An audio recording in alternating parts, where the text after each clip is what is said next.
Movie की शुरुआत में हम फ्यूचर यानी 2050 का सीन देखते हैं, जहां एडम नाम का एक कैप्टन एक स्पेसशिप को लेकर भाग रहा था और एक स्पेसशिप उसका पीछा कर रही थी और उसके ऊपर गोलियां बरसा रही थी। इसी दौरान एक गोली एडम के पेट में भी लग जाती है। फिर एडम स्पेसशिप में लगे एक बटन को ऑन करता है, जिससे वहाँ एक ब्लैक होल क्रिएट हो जाता है और वो अपनी स्पेसशिप के साथ उस ब्लैक होल के थ्रू कहीं गायब हो जाता है। अब हम प्रेजेंट में 2022 का सीन देखते हैं, जहाँ जूनियर एडम को उसके स्कूल के बच्चे बहुत परेशान करते थे, बट एडम बहुत ही बड़बोला था, जिस वजह से वो हमेशा पिटता रहता था। उसकी मॉम भी उससे हमेशा परेशान रहती थी और उसे बहुत समझाने की कोशिश करती थी। फिर एक शाम वो उसे बताती है कि मैं अपने ऑफिस के एक दोस्त के साथ डिनर पर जा रही हूँ, तुम अपना डिनर टाइम पर खत्म कर लेना। जिस पर एडम अपनी मॉम की खिंचाई करते हुए कहता है कि आप डिनर पर जा रही हो या फिर डेट पर, क्योंकि एडम के डैड की मौत एक कार एक्सीडेंट में हो गई थी, जिसके बाद से वो लोग अकेले थे। मॉम के जाने के बाद एडम गेम खेलने लगता है और तभी उसके घर की लाइट चली जाती है और उसका कुत्ता हॉकिंग घर से भागते हुए बाहर चला जाता है। एडम अपने कुत्ते का पीछा करता है और वो देखता है कि आसमान से कुछ चिंगारियां गिर रही है और ये सब देखने के बाद जूनियर एडम डर जाता है और उसकी सांस फूलने लगती है। वो अपने इनहेलर को निकालकर सांस लेता है, क्योंकि जूनियर एडम अस्थमा का एक पेशेंट था। फिर वो अपने डैड के गैराज में जाता है और वहाँ पर एडम को देखता है और उसे चोर समझकर अपना बैट उठा लेता है। इस पर एडम उससे कहता है कि डरो मत, मैं तुम्हें कुछ नहीं करूंगा। वो उससे पूछता है कि तुम्हारी मॉम कहाँ है, तो वो उसे बताता है कि वो ड्रैग के साथ डेट पर गई है। जिस पर एडम कहता है कि ये वही है ना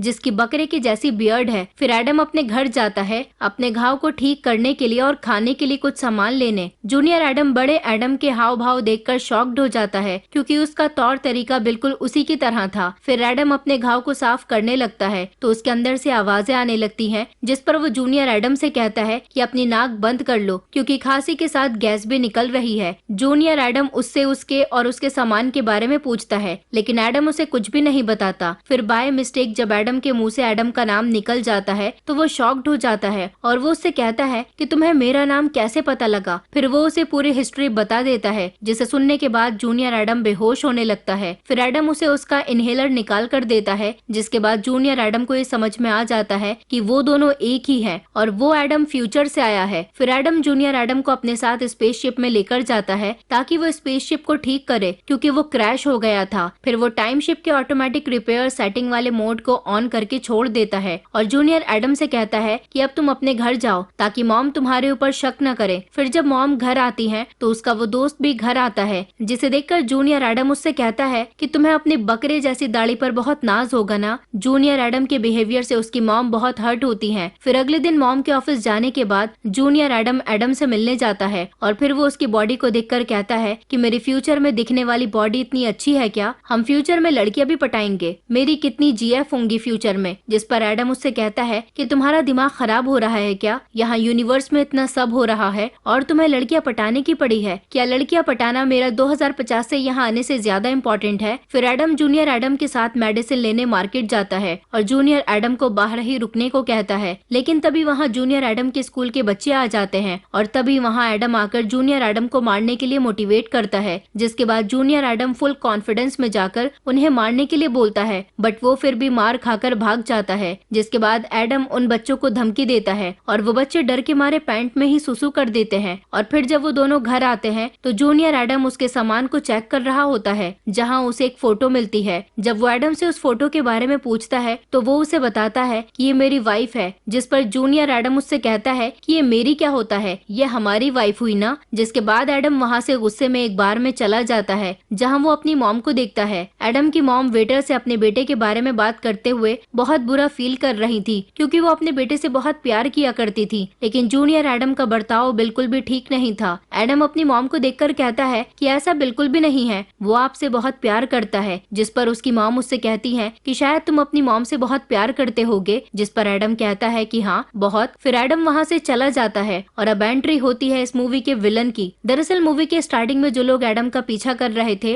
वो लोग सोरियन यानी माया के लोग थे, और माया वो थी जो टाइम शिप के जरिए टाइम ट्रेवल करके बहुत पैसा कमा रही थी। फिर हमें ये पता चलता है कि एडम की वाइफ लॉरा को माया की कंपनी ने कुछ इन्फॉर्मेशन लेने के लिए 2018 में भेजा था, लेकिन वो वापस नहीं लौटी और उन्होंने एडम को बताया कि उसे उसका जेट नहीं संभल रहा था, वो क्रैश हो गया और लॉरा मारी गई। बट पूरे प्रोग्राम में लॉरा सबसे बेस्ट पायलट थी, जिससे एडम को सोरियन पर शक होने लगता है और वो बिना परमिशन के सोरियन की एक स्पेसशिप जो सिर्फ एडम के डीएनए से ही ऑन हो सकता था वो उसे लेकर 2018 में जाने के लिए भाग जाता है। बट गलती से वो 2020 में पहुंच जाता है और उसका पीछा करते करते माया भी 2020 में अपने कुछ एडवांस सोल्जर्स को लेकर पहुंच जाती है और फिर सोरियन के कुछ लोग एडम के ऊपर हमला कर देते हैं। बट एडम एक के बाद एक सबकी पिटाई करना शुरू कर देता है। फिर माया और उसके साथ काम करने वाला क्रिस्टोस भी वहाँ पर आ जाता है ताकि वो उसे पकड़ के वापस से 2050 में ले जा सके। क्रिस्टोस एडम से स्वॉर्ड फेंकने को कहता है और उसे मारने लगता है और फिर माया उससे कहती है कि तुम और लॉरा मेरे लिए फैमिली के जैसे हो, मैंने लॉरा को नहीं मारा, अब बस बहुत हो गया, अब वापस चलो। तभी वो लोग एडम को वापस भेजने का प्रोसेस शुरू कर ही रहे थे तभी एडम की वाइफ लॉरा जो 2018 में थी वो वहाँ आ चुकी थी। वो वहाँ आकर उनके ऊपर हमला कर देती है और मौका मिलते ही एडम अपनी स्वॉर्ड को लेकर उन सब की धुलाई करने लगता है और लॉरा के साथ उसकी वैन में निकल जाता है। लॉरा उसको बोलती है कि ये बड़बोला कौन है, जिस पर वो उसे बताता है कि तुम कहती थी ना कि काश मैं तुमसे पहले मिला होता तो लो मिल लो मुझसे। बट सोरियन अब भी उनके पीछे पड़े थे। जैसे तैसे वो लोग वहाँ से बच के निकल जाते हैं।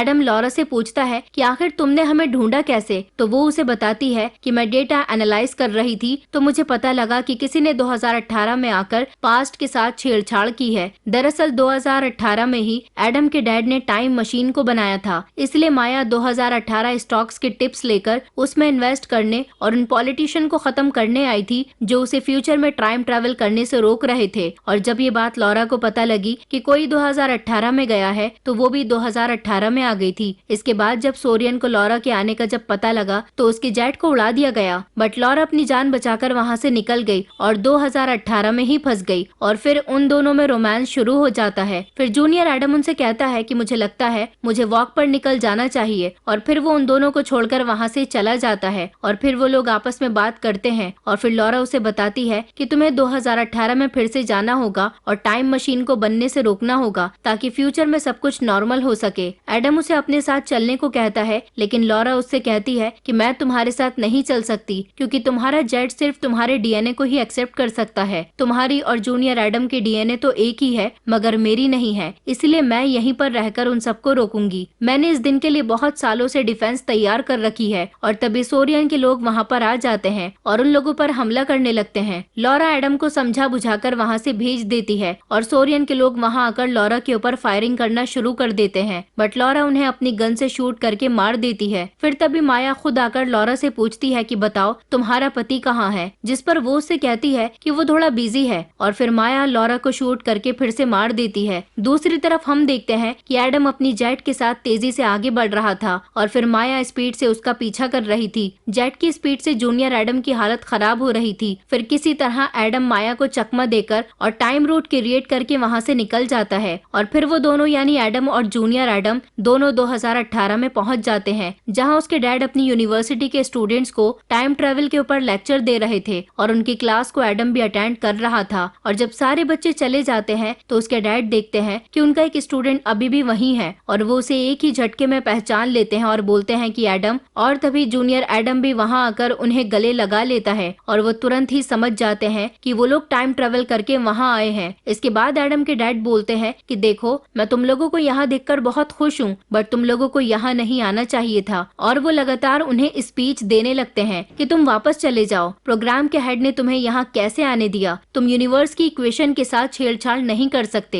एडम उन्हें समझाने की बहुत कोशिश करता है पर वो लगातार बोलते ही जा रहे थे जिस वजह से गुस्से में आकर एडम अपने डैड को एक पंच मारता है। जिसके बाद वो जूनियर एडम से पूछते हैं कि तुम तो मुझसे इतना प्यार करते थे फिर बड़े होकर इतने बदतमीज कैसे हो गए। और फिर लुइस एडम को भी एक जोरदार पंच मारते हैं। फिर जब दोनों का दिमाग थोड़ा ठंडा होता है तो एडम अपने डैड को समझाता है कि सोरियन आपको धोखा देगी और फिर आपकी पल्स मशीन के सक्सेस के बाद माया फ्यूचर में इसका गलत इस्तेमाल करेगी, इसीलिए हमें टाइम मशीन को इन्वेंट होने से रोकना पड़ेगा। इसके बाद हम माया को देखते हैं जो 2050 से 2018 में एडम का पीछा करते हुए आई थी। वो खुद से मिलने जाती है तो 2018 की माया उसे देखकर बहुत गुस्सा करती है और बोलती है कि तुम बार बार ऐसा नहीं कर सकती, तुम्हारी वजह से पूरी यूनिवर्स के टाइम में बदलाव होगा। वो उसे समझाती है कि हमें तुम्हारे दोस्त एडम को रोकना होगा, नहीं तो वो फ्यूचर में टाइम ट्रेवल पॉसिबल नहीं हो पाएगा और तुम्हारा सपना पूरा नहीं हो पाएगा क्योंकि वो इन सबको डिस्ट्रॉय करना चाहता है और री इन्वेंशन को होने से रोकना चाहता है। एडम के डैड कहते हैं कि मैं तुम्हारे साथ नहीं हूँ क्योंकि जो होना है वो हो जाना चाहिए, क्योंकि यही नियति है, तुम भविष्य को नहीं बदल सकते। और वो उनकी हेल्प करने से साफ मना कर देते हैं। इसके बाद एडम और जूनियर एडम इसे अकेले करने का फैसला करते हैं और वो सोरियन की लेबोरेटरी में दुनिया का सबसे बड़ा इलेक्ट्रोमैग्नेटिक एक्सीलरेटर को डिस्ट्रॉय करने चले जाते हैं। इसके बाद एडम जूनियर एडम को अपने बैग से बैकअप के लिए एक गैजेट देता है और जब वो लैब के अंदर जा रहा था तभी फ्यूचर से आए माया के सोल्जर्स उसे पकड़ लेते हैं और बोलते हैं कि हम तुम्हें वापस 2050 में लेकर जाएंगे। जिसके बाद जूनियर एडम अपने गैजेट से ड्रोन को कंट्रोल करके सभी सोल्जर्स को धोने लगता है। एडम भी अपनी स्वॉर्ड से उन सोल्जर्स पर अटैक करने लगता है। इसी दौरान एक कार एडम को हिट करने वाली थी, तभी एडम के डैड एक कार लेकर आते हैं और उस कार को अपनी कार से ही हिट कर देते हैं। और जिसके बाद एडम अपने डैड से कहता है कि आज तो आपने मार ही डाला था, आप यहाँ पर आए ही क्यों हो। जिस पर वो कहते हैं कि जो काम तुम करने जा रहे हो वो मेरे बिना करना इम्पॉसिबल होगा। एडम कहता है कि मुझे एक्सीलरेटर को तबाह करना है। जिस पर उसके डैड कहते हैं कि हमें इसको रोकने के लिए एक्सीलरेटर को नहीं बल्कि मेरे मैथमेटिकल इक्वेशन को डिस्ट्रॉय करना होगा जो कि एक ड्राइव में है। जिसके बाद उसके डैड उसे एक बड़ी सी लेबोरेटरी में लेकर जाते हैं और उस ड्राइव को निकाल के उसे एडम को दे देते हैं। मगर तभी वहाँ 2018 और 2050 की माया आ जाती है। एडम के डैड 2018 वाली माया से कहते हैं कि हम दोनों में एक समझौता हुआ था कि तुम इसका गलत इस्तेमाल नहीं करोगी। जिसके बाद 2050 वाली माया कहती है कि ये सब मेरा है और क्या करना है क्या नहीं ये सब मैं डिसाइड करूंगी। और फिर वो एडम से ड्राइव को मांगती है, मगर जब वो ड्राइव नहीं देता तो माया वहाँ जूनियर एडम को लेकर आती है जिसे उसने बंदी बनाया था। वो उसे ब्लैकमेल करने की कोशिश करती है। फिर एडम के इशारे पर जूनियर एडम माया को धक्का दे देता है जिससे कि उसकी गन से एक बुलेट निकलकर लेबोरेटरी के शील्ड पर ही हिट करती है, जिससे लेबोरेटरी का इलेक्ट्रोमैग्नेटिक एक्सीलरेटर ऑन हो जाता है और लोहे की सारी चीजें उस एक्सीलरेटर से जाकर चिपकने लगती हैं। इवन फ्यूचर से आए रोबोट्स भी उससे चिपकने लगते हैं, जिसमें से एक रोबोट जब इलेक्ट्रोमैग्नेटिक एक्सीलरेटर की तरफ खींच रहा था वो अपने साथ साथ जूनियर एडम को भी पकड़ लेता है जिससे कि वो दोनों चिपक जाते हैं। एडम के डैड उसे बंद करने की कोशिश करते हैं और माया के कहने पर क्रिस्टोस एडम से वो ड्राइव छीनने की कोशिश करता है और तभी जूनियर एडम खुद को उस फ्यूचरिस्टिक सोल्जर से छुड़ाकर भाग निकलता है और वो एडम की स्वॉर्ड उठाकर क्रिस्टोस को मारने आता है, बट वो खुद ही पिट जाता है और क्रिस्टोस एडम को जमीन पर लिटाकर उससे ड्राइव छीनने की कोशिश कर रहा था। तभी इलेक्ट्रोमैग्नेटिक एक्सीलरेटर की पावर बढ़ने की वजह से दूर में लगी लोहे की इक्विपमेंट निकलकर एक्सीलरेटर की तरफ खींचने लगती है, जिसका फायदा उठाकर एडम क्रिस्टोस को ऊपर पुश कर देता है और वो इलेक्ट्रोमैग्नेटिक एक्सीलरेटर में जाकर मर जाता है। सारे सिस्टम डिस्ट्रॉय होने की वजह से वहाँ मौजूद सारी लोहे की चीजें तेजी से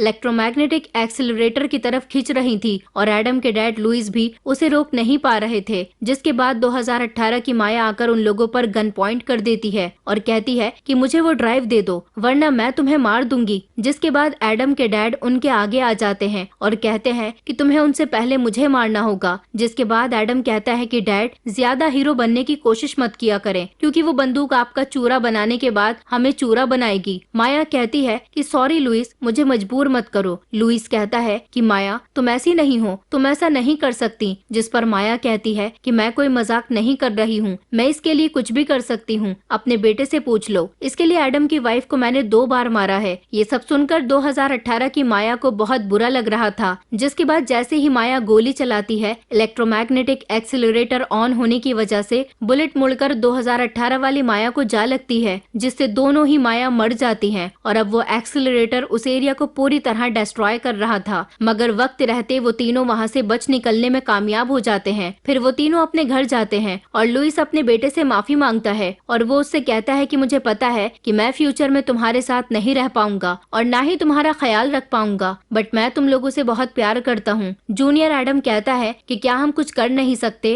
जिसके बाद उनके डैड उनसे कहते हैं कि हाँ एक काम है जो हम लोगों को एक साथ करना चाहिए और फिर वो तीनों साथ मिलकर एक गेम खेलते हैं और गेम खेलते खेलते दोनों एडम वहाँ से गायब हो जाते हैं। और अब हम प्रेजेंट का सीन देखते हैं जहाँ एडम अपनी मॉम से बहुत प्यार करता था और उन्हें अच्छे से ट्रीट करता था और 2050 में एडम की वाइफ अभी भी जिंदा थी क्योंकि 2018 में माया के मरने के बाद वो फ्यूचर में आई ही नहीं थी और इसी मोमेंट पर ये मूवी खत्म हो जाती है। दोस्तों अगर आप हमारे चैनल पर नए हैं तो चैनल को सब्सक्राइब करें, वीडियो अच्छी लगी हो तो वीडियो को लाइक करें और हाँ नोटिफिकेशन बेल को जरूर दबाएं ताकि अगली अपडेट सबसे पहले आपको मिले।